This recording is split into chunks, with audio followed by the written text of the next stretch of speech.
इस कहानी के पीछे के तर्क अगर आप समझ गए तो आपका मन काबू में हो सकता है। पहली बार जब इस कहानी को मैंने पढ़ा तो मुझे इसका तर्क समझ नहीं आया, लेकिन इसका भाव प्रेरणादायी है।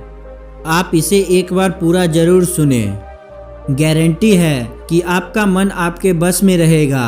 एक बार महात्मा बुद्ध किसी नगर से गुजर रहे थे। बुद्ध की नज़र एक कपड़े के व्यापारी पर पड़ी जो दुखी और हताश दिखाई दे रहा था। बुद्ध चलकर उसके पास गए और पूछा कि हे भंते, तुम इतने उदास क्यों हो? अगर तुम मुझे अपनी चिंता का विषय बताओ तो मैं तुम्हारी कुछ मदद कर सकता हूँ। कपड़े के व्यापारी ने बुद्ध को प्रणाम किया और उनको अंदर बुलाया।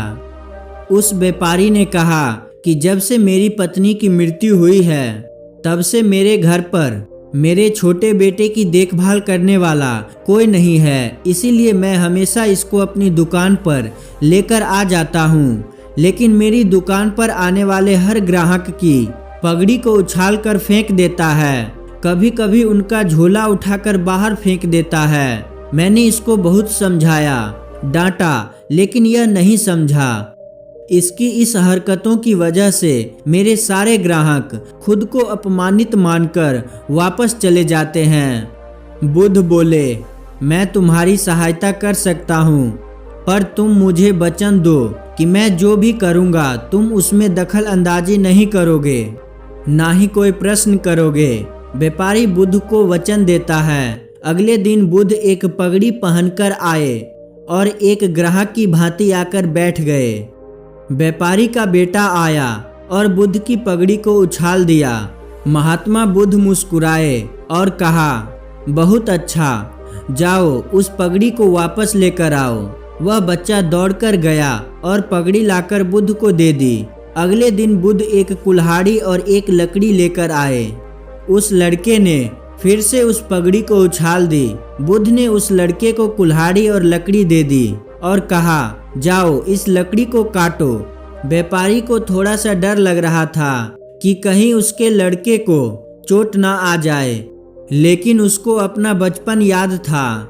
7 दिन तक महात्मा बुद्ध कोई न कोई नया काम लेकर आते और उस लड़के से करवाते। शीघ्र ही वह लड़का भूल गया कि उसको किसी की पगड़ी उछालनी है। व्यापारी बहुत खुश हुआ और बुद्ध को धन्यवाद दिया।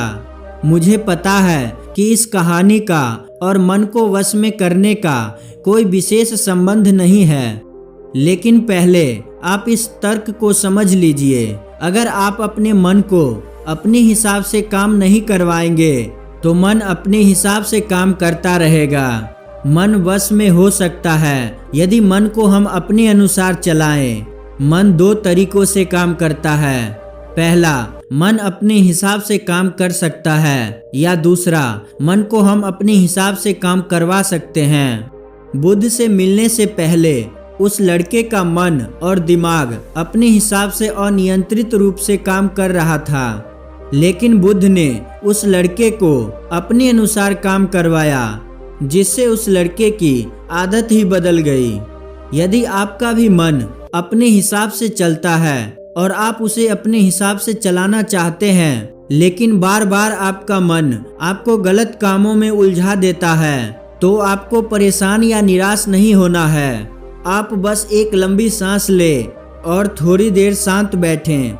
चूंकि नदी का पानी यदि गंदा हो जाता है तो उसे थोड़ी देर छोड़ देते हैं, तो आप देखेंगे कि नदी का सारा कचरा नीचे चला जाता है तथा सुंदर और साफ पानी ऊपर आ जाता है।